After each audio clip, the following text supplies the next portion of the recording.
Sorry అని చెప్పారు. ఇప్పుడే అనాథలు అనేవాడికి అనాథలు ఎవరు లేరు ప్రపంచంలో. దేవుడు సృష్టించినారంటే అనాథలు అనేవాడి మాటకి విలువ లేదు. నేను ఇదే మాట వచ్చి మనము 125 సెలబ్రేషన్స్ ఈ సిస్టర్స్ దీంట్లో చెప్పాను. దేవుడు అనాథలు అనేది పుట్టించడు. ఎందుకంటే మీరు డైరెక్ట్ దేవుడే చూస్తాడు. మన తల్లిదండ్రులు లేకపోయినా దేవుడే మిమ్మల్ని కాపాడుతాడు. ఏదో ఒక రూపంలో, మనిషి రూపంలో ఎవరో చేస్తున్నారు. ఇప్పుడు మణి అన్న లాంటి వాళ్ళు వచ్చారు, మీకు చేస్తారు. ఇంకోరు సార్ లాంటి వాళ్ళు సేవ చేస్తున్నారు, ఇంకోరు ఏదో వచ్చారు. దేవుడు అనేవాడు ఎవరు రాత ఎవరు వాళ్ళు మార్చలేదు. మీరు అమ్మా నాన్న లేని వాళ్ళు, పేరెంట్స్ లేని వాళ్ళు కాదు. దేవుడు మీకు ఖచ్చితంగా కాపాడతారు. మీ ఫ్యూచర్ కూడా, మీ భావి ఇది కూడా మీకు బాగుంటుంది. ఇంకోటి తెలిసిన మీకు అక్కడ ప్రిన్సిపాల్ సిస్టర్ కూర్చున్నారు కదా, ఇలాంటి సిస్టర్స్ వీళ్ళు కూడా అనాథలే. అంటే అమ్మా నాన్న ఉన్న అనాథలు. వీళ్ళు ఒక ఏమంటారు, వాళ్ళకు వచ్చి ఒక కాంగ్రిగేషన్, ఒక సభ ఉంటుంది. వాళ్ళు పిల్లలు చిన్నప్పటి నుంచి 10th నుంచి ఎవరిని ఆడపిల్లలు ఉంటే కూడా వాళ్ళు తీసుకొని అడాప్ట్ చేసుకొని వాళ్ళే పెంచుతారు. వాళ్ళే విద్యాబుద్ధులు, ఎంఎస్సి ఏం కావాలంటే వాళ్ళు అన్నీ చేస్తారు.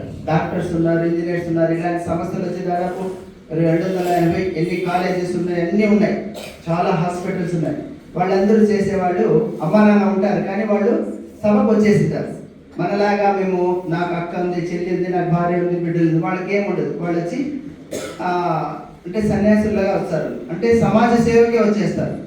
అటువంటి సమాజ సేవ చేస్తున్న వాళ్ళు అనాథలే. మీరు అనాథలు. మీరంతా మనమంతా ఒక కులానికి చెందిన వాళ్ళు, మనమంతా ఒకటే.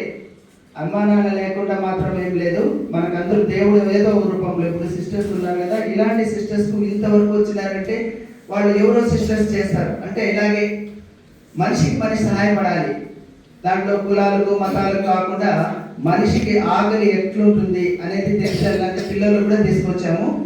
అదేవిధంగా ఇలాంటి సేవా కార్యక్రమంలో ఉండే వాళ్ళకి దేవుడు ఖచ్చితంగా వాళ్ళకు తోడ్పాటు అంటే మీలాంటి పిల్లలు బాగా ఎదిగి రేపు దినం సార్ కూడా చెప్పారు, ఇంకా పెళ్లి చేసుకొని పోయిన వాళ్ళు కూడా మళ్ళీ పుట్టింది సార్. అంటే అమ్మ వాళ్ళు వెళ్ళేది.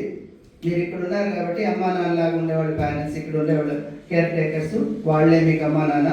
అలాంటి మళ్ళీ మీరు వచ్చి ఇక్కడ వచ్చి హెల్ప్ చేసి బాగా మీరు ఉన్నారంటే మీలాంటి పిల్లలు ఎవరైనా ఉన్నా కూడా మీరు ఇలా అడాప్ట్ చేసుకొని దీంట్లో ఎంతోమంది మీరు మంచి ఉన్నతమైన స్థానాలకు పోతారు. కానీ మర్చిపోకూడదు మీరు ఎక్కడి నుంచి వచ్చారు, ఎక్కడి నుంచి ఎవరు మీకు చూశారు అనేది మనము మూలాలు మర్చిపోకూడదు. అలాగే మన సిస్టర్స్ చూస్తే ఒకసారి మనం వాళ్ళు ఎంత జీవితం అంతా సాక్రిఫైస్ చేస్తున్నారు కూడా. ఇంకా వాళ్ళ సిస్టర్స్ ఎవరైనా ఉన్నా కూడా ఇంకా చేసుకుంటారు. చిన్నపిల్లలకి ఎంత ఎవరైనా ఉన్నా కూడా వాళ్ళకి చదివించి వాళ్ళకి కావాల్సినవన్నీ చేపిస్తారు. వాళ్ళేమి సిస్టర్స్ కానీ ఉండమన్నారు. పెళ్లి చేస్తే పెళ్లి కావాలన్నా పెళ్లి చేస్తారు, లేదా మీ దీంట్లో వస్తారా చేస్తారు. అట్లా వాళ్ళు రుద్దరు. కాకపోతే ఎంతో మందికి ఆదుకున్నాడు దేవుడు ఉన్నాడు. దేవుడు ఏ మనసులో ఏమన్నా ఇస్తారో తెలియదు. మనం అనుకుంటాం ఇది మా వాళ్ళు వీళ్ళు వాళ్ళు అని. కానీ సమాజం అనేది మంచిగా ఉంటే చాలా సమాజంలో మనము బాగుంటాము. మంచిని చేయాలి. మనకు సమాజం మనకేమి ఇచ్చిందంటే మనకేమి ఇచ్చాము సమాజానికి అని మనం ప్రశ్నించుకోవాలి. అలాంటి సేవా కార్యక్రమాలు ఉంటుంది. మొదటిసారి ఇక్కడ వచ్చాను సార్, థ్యాంక్ యూ సార్.